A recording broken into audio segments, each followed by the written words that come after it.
역사에서 쿠데타는 수차례 반복돼 왔습니다. 550년 전 한양에서도 한밤중에 쿠데타가 벌어졌습니다. 계유년 10월 10일 단종의 숙부 수양대군이 벌인 계유정난입니다.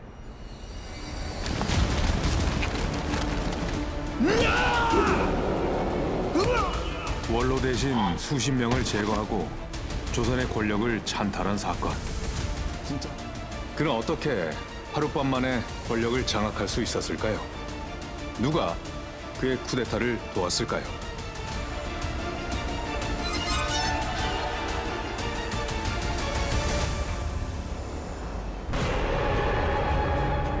한양의 서쪽 성문 도니문에서 이야기는 시작된다.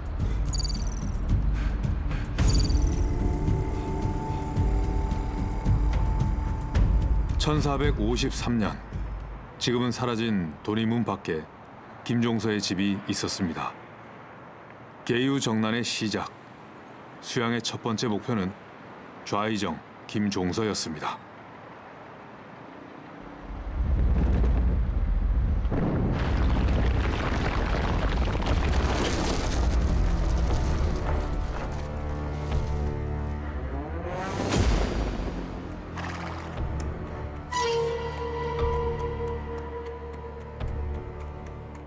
도니문으로 나온 저 사람은 수양대군입니다. 계유년 10월 10일 밤, 그는 지금 김종서의 집으로 향하고 있습니다. 조선 최고의 권력자인 김종서를 직접 제거하는 것이 오늘 밤 그의 첫 번째 계획입니다. 현대전에서 본다면 이제 적 수장의 참수작전 같은 개념입니다. 수뇌부를 이제 처단함으로써 적의 대항 의지를 무력화시키는 개념이었던 것 같습니다. 거사의 시작.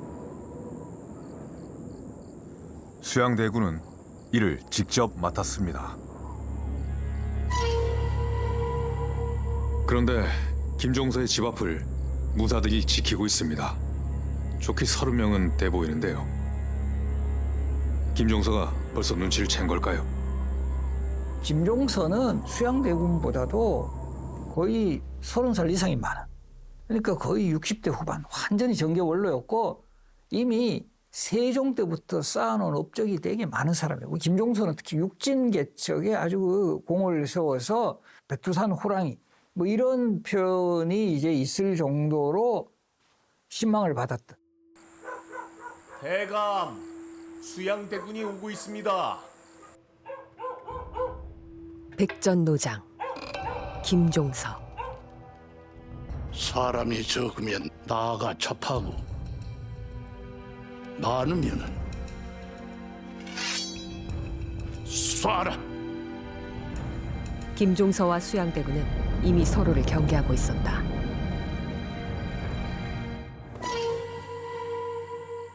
대군, 곧 성문이 닫힐 시각입니다. 이 늦은 밤에 어인 일이신지요? 청이 있어 찾아왔습니다. 한번 봐주시지요. 예.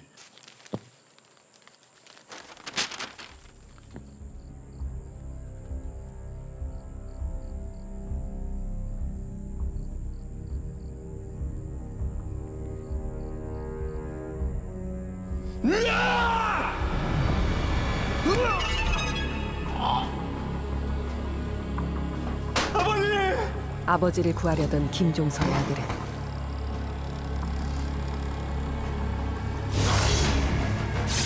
양정의 칼에 쓰러졌다.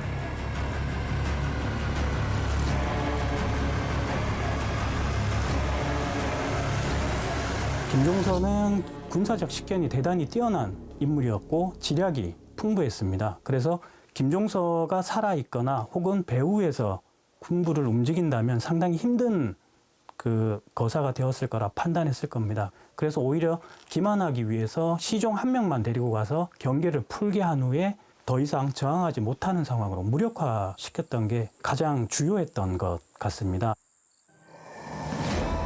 수양은 혼자가 아니었다. 양정을 포함해 3명의 무사가 더 있었다. 돈이문을 나올 때부터 수양을 은밀히 뒤따라온 무사들. 김종서를 안심시키기 위한 작전이었다.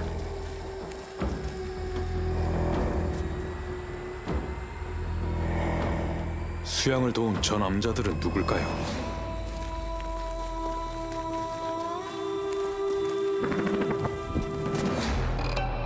이들은 내금위 출신이었다.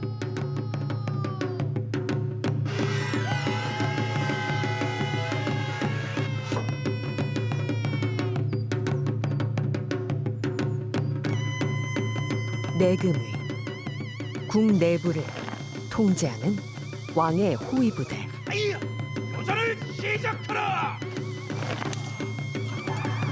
내금위는 조선에서 가장 무예가 뛰어난 무사들로 구성됐다. 왕자의 난을 일으켜 즉위한 태종은 자신을 보호하기 위한 친위 부대를 만들고 직접 뽑았다. 요즘 말로 하면 대통령 경호처 같은 기능을 했었습니다. 대통령 경호처라고 한다면 국내에서 가장 무예가 뛰어나고 군 생활도 잘했던 특수부대 출신들이 많습니다. 그런 것처럼 조선시대도 마찬가지입니다. 별시위나 갑사가 대여섯 발 정도 명중시킨다면 내금위는 10발 정도 맞춰야 될 정도로 상당히 수준 높은 무예 수준을 요구를 했습니다. 게다가 국왕을 직은해서 호위했기 때문에 용모랄까 체격 같은 것도 상당히 까다롭게 선발했습니다. 조선 최정예군이 함께한다면 수양에겐 큰 힘이 됐겠죠. 그런데 국왕 단종을 지켜야 할 내금위가 왜 수양의 편에 선 거죠? 김종서가 살아있다. 수양대군은 이 상황을 알고 있을까요? 김종서는 처리했다.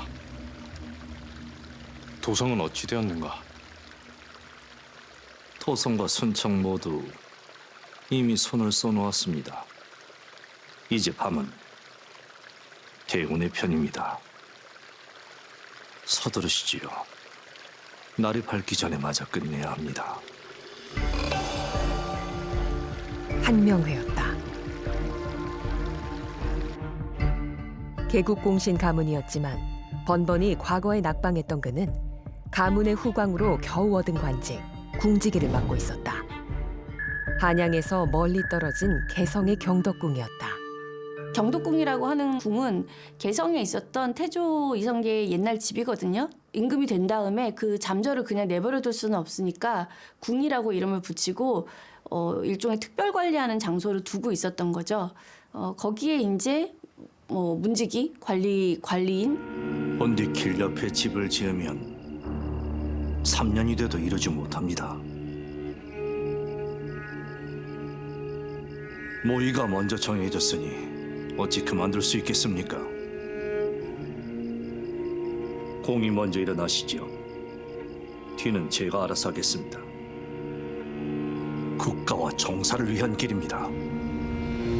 한명의 역할이 가장 어쨌든 컸다라고 볼 수밖에 없는데요.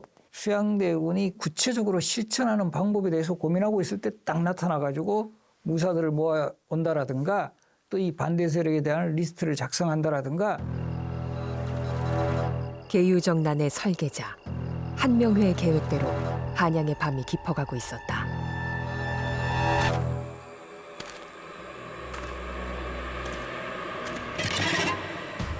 그러나 모든 일엔 변수가 있기 마련이다.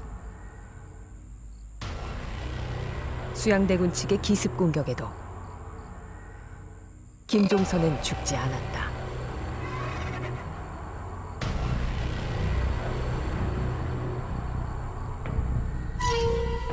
가까스로 목숨을 건져 돈이문 앞에 섰다. 왕을 만나기 위함이었다. 하지만 그를 멈춰 세운 건 굳게 닫힌 성문이었다. 김종서 집이 이제 돈이문 밖에 있었기 때문에 역설적으로 돈이문을 차단하면 김종서는 도성 안으로 들어올 수가 없는 상황이 됩니다. 다시 말해서 수양대군 측에서 가장 껄끄러웠던 존재였던 김종서를 차단할 수 있는 수단이 생겼던 겁니다. 김종서를 제거하고 수양의 무리가 도성으로 돌아왔을 때 그들은 한양의 성문을 모두 걸어 잠갔다. 김종서는 도성 안으로 들어가기 위해 차례로 3개의 성문을 찾았다. 하지만 모든 문은 봉쇄되었고 도성 안으로 들어갈 방법은 없었다. 만약 김종서가 도성 안으로 들어갔다면 역사는 어떻게 바뀌었을까요?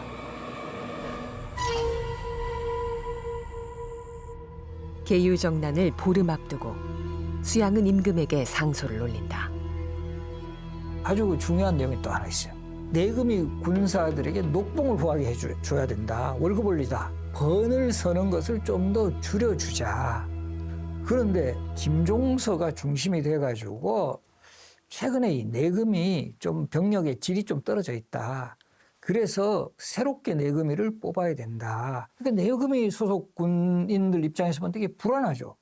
뭐 요즘으로 치면 구조조정 하자는 거예요. 그죠? 김종서 사람은 우리 구조조정 하려고 그러고 이러고 있는 판에 이 수양대군이 나서가지고 이 내금이 우리 초우 개선 해주자.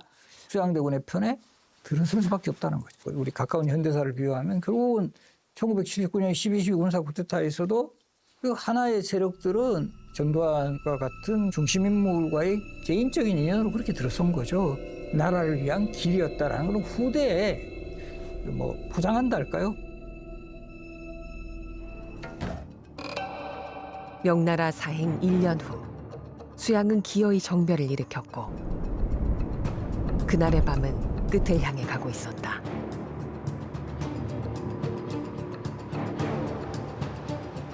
수양은 순졸들을 이곳으로 이동시킨다. 수양대군은 지금의 안국역 사거리 부근에 주둔한 걸로 기록에 나와 있습니다.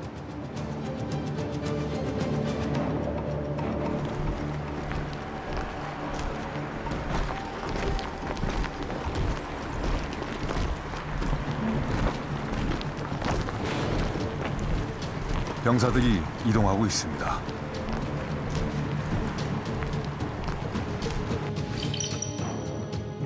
단종에 거쳐 남쪽에 있는 큰 길에 순졸들이 배치됐다.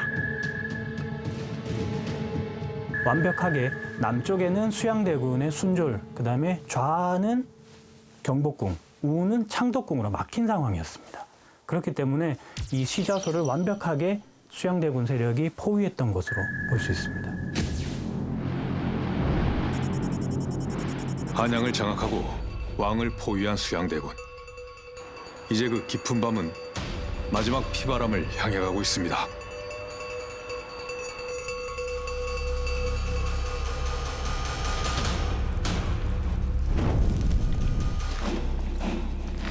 왕에게서 받은 명패로 고관들을 불러들일 차례다. 생살부를 작성한 사람은 한명회. 수십 명의 생사 여부가 그의 손에 있었다.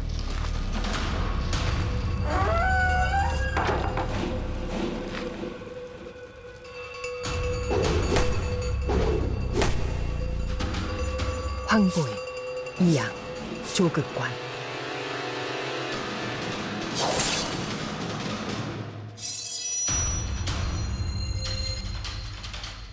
생과 사를 나눈 명부에 따라 수양의 반대편에 섰던 수많은 대신들이 목숨을 잃었다.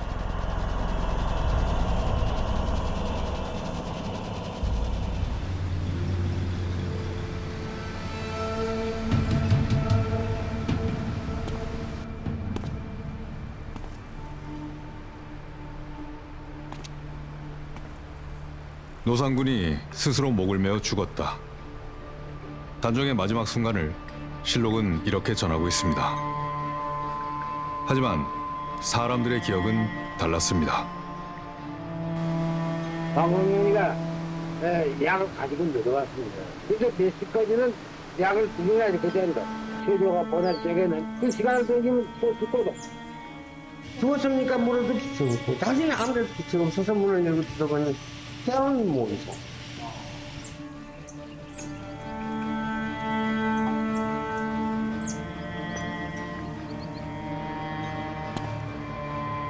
당시 나이 17. 어린 왕의 마지막 순간을 우리는 끝내 알 수 없을 겁니다. 하지만 왜 그렇게 다르게 전해왔는지, 그의 죽음이 어떻게 쓰여왔는지는 이젠 말할 수 있을지도 모르겠습니다.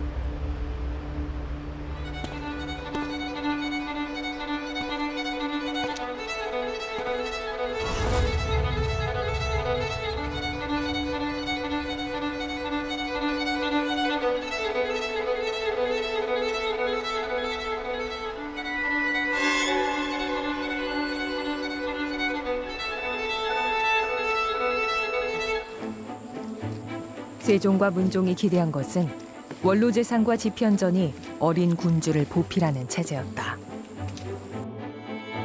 이 중 세종과 문종을 거치며 학문과 정책 연구의 핵심 기관이 된 집현전.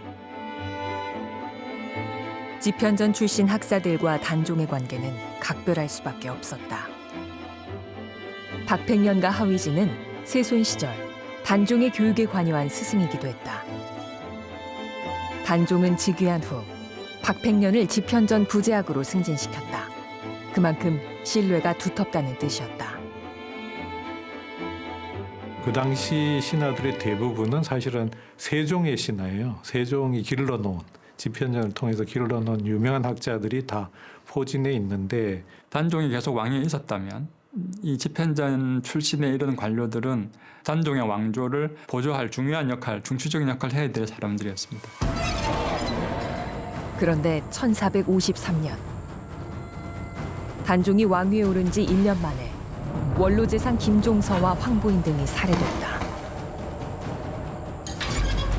세종과 문종이 임종할 때 훗날에 국가대사를 직접 부탁한 고명대신들이었다.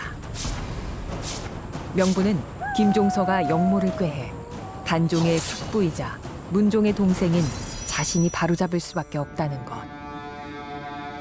수양대군이 일으킨 계유정난이다. 세조가 왕이 된 건 그 이유지만 실제로 계유정난을 일으켰을 때 이미 왕이 될 욕심을 노골적으로 보였다고 봐야겠죠. 앙평대군을 제거를 해버리고 그 다음에 단종의 측근 신하들을 제거를 하거든요. 왕위를 한 번에 잃은 건 아니지만 왕위를 잃은 거나 마찬가지인 상황이었다고 할 수 있겠죠. 내가 어리고 부족한 탓에 이렇게 위태롭고 의심스러운 일들에 당했다. 지금은 종친에게 힘을 의지해야겠다. 숙부이신 수양대군에게 나라의 중요한 일들을 모두 맡기고 언젠가 직접 정사를 할 날을 기다리겠다.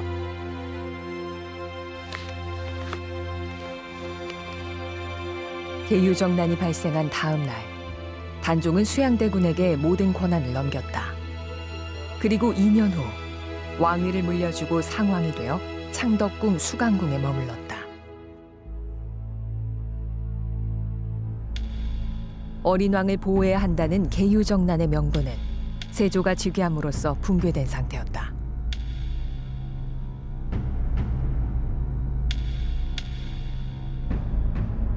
세조는 계유정난에서 공을 세운 이들을 곧바로 요직에 배치했다.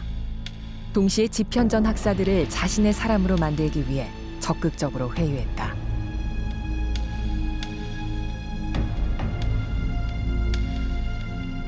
계유정난 이후로는 세조 쪽으로 기우는 학자들이 있고 그 다음에 단종 쪽으로 기우는 학자들이 있었던 거죠. 그 사람들 입장에서 단종이 왕위에서 물러나고 상왕이 된다는 것은 사실 용납할 수 없는 일이었죠. 복위운동을 주도한 이들은 이미 단종이 복위운동에 대해 알고 있었고 심지어 대도자까지 내려주었다고 말했습니다. 그 말은 사실이었을까요?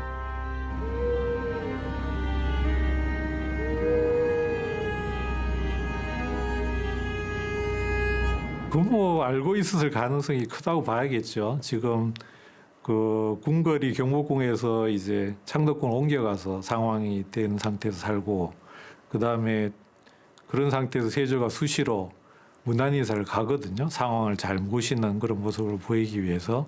그런 상황에서의 복위운동이 있다면 단종에게 전혀 전해지지 않았을 가능성은 매우 적고.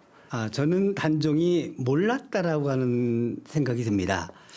단종실록을 편찬했던, 그러니까 노산군 일기를 편찬했던 주인공들이 세조 때의 공신들, 그러니까 수양대군을 주군으로 만들었던 공신들이었었고, 그들 입장에서는 당연히 단종이 알았다라고 해야 처벌의 근거를 마련한다고 생각이 드는데요.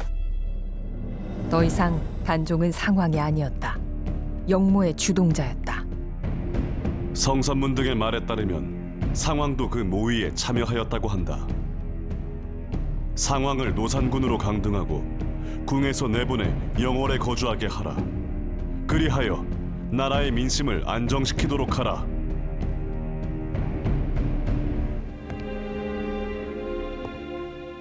세조는 역적이 된 단종에게 새로운 이름을 붙였다. 노산. 노둔하고 미련하다는 뜻의 노와 뇌산을 썼다.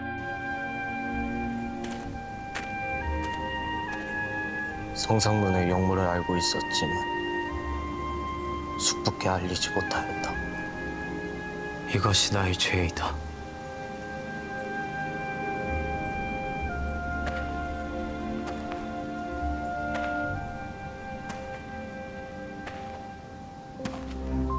어린 나이에 왕위에 올라 두렵다던 단종. 모든 권한을 숙부에게 맡기겠다던 단종. 복위 운동을 알고 있었으며 심지어 경영했다는 단종. 역모를 알고도 고하지 못한 것이 죄라고 하는 단종. 모두 실록에 남아있는 기록입니다. 그렇다면 이 기록은 정말 단종을 그리고 있는 걸까요? 아니면 누군가가 바라는 단종을 그리고 있는 걸까요? 노산군을 강원도 영월까지 유배 보냈음에도 세조는 계속 그를 주시했다.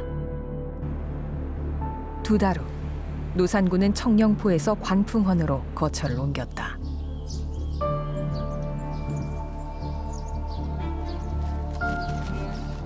얼마 지나지 않아 소식이 전해졌다. 자신의 또 다른 숙부이자 세조의 동생인 금성대군이 노산군의 복위를 도모하다 발각되었다는 내용이었다.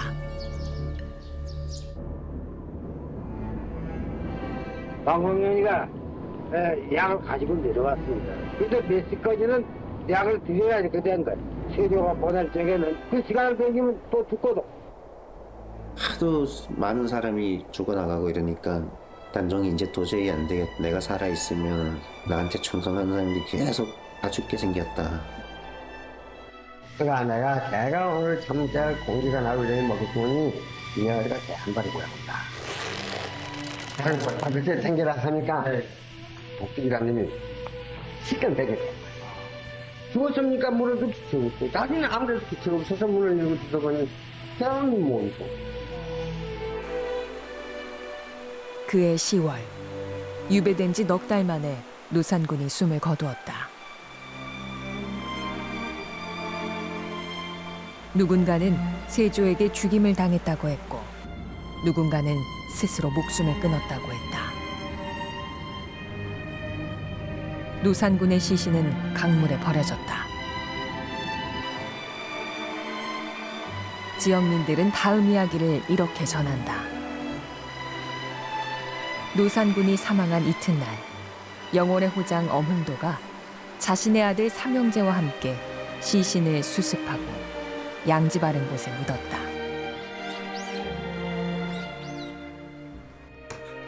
그리고 세조의 처벌을 피해 영월을 떠나 평생을 살았다. 엄흥도가 묻었다는 곳은 먼 훗날 복위된 단종의 묘소, 장릉이 되었다. 당시 시신을 수습한 것으로 알려진 호장 엄흥도의 후손 엄흥용 씨를 만났다. 단종에 대한 흉의 정신 또 연민의 정이 강했던 인물이죠. 주위에 모든 사람들이 반대했습니다. 그러나 나는 옳은 일을 하다가 그 어떤 화를 당해도 달게 받겠다라는 유명한 말을 남겼죠. 삼족을 멸한다는 그 위협 속에서도 단종의 시신을 모셔가지고 그 당시 그 영월 동국제산에 우리 영월 엄씨들의 선선이었습니다. 이곳에다가 그 매장하고 교적을 종족을 자취를 감췄지요. 노산군으로 죽은 뒤 단종이라는 이름을 되찾기까지 걸린 시간 241년. 그 오랜 시간 동안 단종은 기록에서 지워졌고 이름조차 함부로 언급해서는 안 될 존재였습니다. 백두산부터 지리산까지 뻗은 백두대간의 중심 태백산. 그 정상에 위치한 천재단은 고대부터 우리 민족이 하늘의 제사를 지낸 곳으로 전해진다.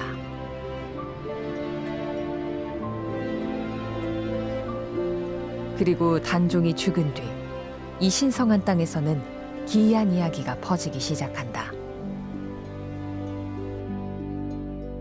단종대왕이 돌아가셔가지고 영혼이 어떻게 됐냐 하면 태백산 살경님이 됐다면 저기 태백산이지. 단종대왕은 기도 침묵하고 사모하던 어느 사람이 있었는데 그 정상이 놀라웠거든요. 그러니까 단종대왕이 현몽을 했어요. 나는 내게 늘 이렇게 정성을 다하는데 내가 소망이 뭐냐? 가장 이른 시기의 기록은 단종 사후 9년 만에 이루어집니다. 단종의 출생을 석가모니의 출생과 유사하다는 신비한 출생설화가 등장하게 됩니다. 어머니의 왼쪽 옆구리에서 태어났고 심지어는 그는 부처다라는 이야기가 등장하게 됩니다. 단종을 신으로 모시는 곳은 마을 선앙당만이 아닙니다. 태백산 주변에는 유난히 무녀가 많고 그들을 찾아와서 굿을 청하는 이들도 많은데 바로 이들이 믿고 모시는 신도 단종신입니다.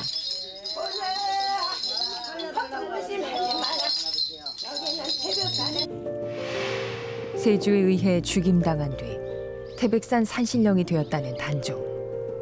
그가 지나갔다는 길목마다 선앙당이 생겨났다. 선앙당에는 골룡포를 입고 백마를 탄 단종의 그림이 걸렸다.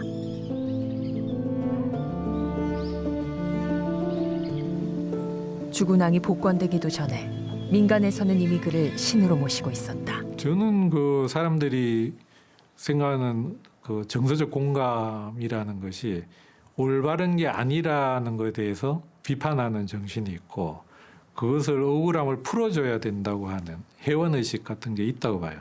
그것을 이제 저는 조선시대의식 표현하면 의리의 구현이고 오늘날 치면 정의의 구현인 거죠. 단종 서사는 선악의 구도도 명확하고요. 단종이 복이 됨으로써 역사가 승리한 경험으로 위안을 주는 아주 중요한 우리나라의 역사적 인식을 형성하고 있습니다.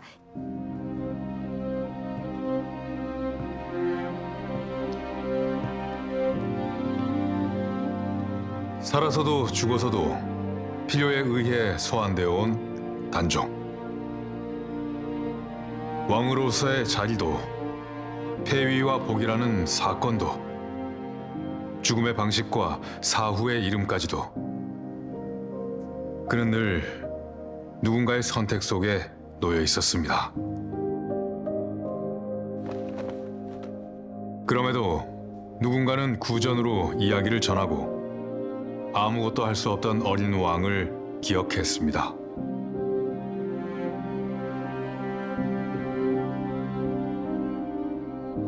그것은 승자에 의해 쓰여진 기록과 수백 년의 시간마저 거스를 만큼 또렷했습니다.